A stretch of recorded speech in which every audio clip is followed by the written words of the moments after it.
Uang adalah salah satu nikmat dan ujian dari Allah Subhanahu wa Ta'ala. Dalam kehidupan sehari-hari, uang memiliki peran yang sangat penting sebagai alat tukar untuk memenuhi kebutuhan hidup. Namun, seringkali kita lupa bahwa uang hanyalah sarana, bukan tujuan akhir. Cara kita mengolah dan menggunakan uang akan mencerminkan nilai-nilai dan prioritas hidup kita. 1. Mencari uang dengan cara yang halal dan berkah. Langkah pertama dalam mengolah uang adalah memastikan bahwa sumber penghasilan kita berasal dari jalan yang halal. Islam sangat menekankan pentingnya rezeki yang halal karena keberkahan akan menyertainya. Rezeki yang halal tidak hanya mendatangkan ketenangan hati, tetapi juga menjadi dasar bagi amal ibadah yang diterima di sisi Allah. Hindarilah segala bentuk transaksi yang mengandung riba, penipuan, atau kezaliman. Ingatlah firman Allah dalam surah Al-Baqarah ayat 276. Allah memusnahkan riba dan menyuburkan sedekah. 2. Mengelola uang dengan bijak, perencanaan dan prioritas. Setelah mendapatkan uang, langkah selanjutnya adalah mengelolanya dengan bijak. Ini bukan berarti kita harus berhemat sampai kikir, tetapi lebih kepada pengaturan yang cerdas agar uang kita bermanfaat maksimal. Buatlah anggaran. Catatlah pemasukan dan pengeluaran Anda. Bedakan antara kebutuhan dan keinginan. Prioritaskan kebutuhan pokok seperti makanan, tempat tinggal, dan pendidikan. Menabung dan berinvestasi. Sisihkan sebagian dari penghasilan Anda untuk tabungan dan investasi masa depan.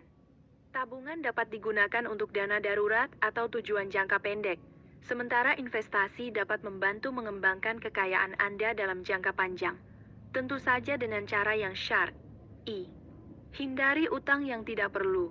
Utang bisa menjadi beban yang berat jika tidak dikelola dengan baik. Prioritaskan untuk melunasi utang secepatnya dan hindari berutang untuk hal-hal konsumtif yang tidak mendesak. Berbagi dan bersedekah. Jangan lupakan hak orang lain dalam harta kita.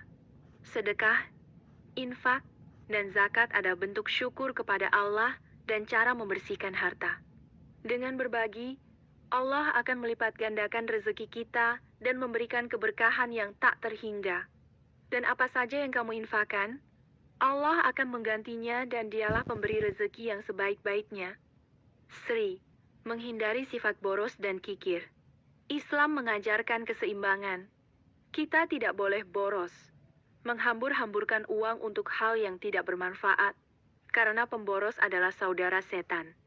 Namun, kita juga tidak boleh kikir, menahan harta hanya untuk diri sendiri tanpa mau berbagi atau memenuhi hak orang lain. Keseimbangan adalah kunci, yaitu menggunakan uang sesuai kebutuhan dan kemampuan, serta tidak lupa bersyukur dan berbagi.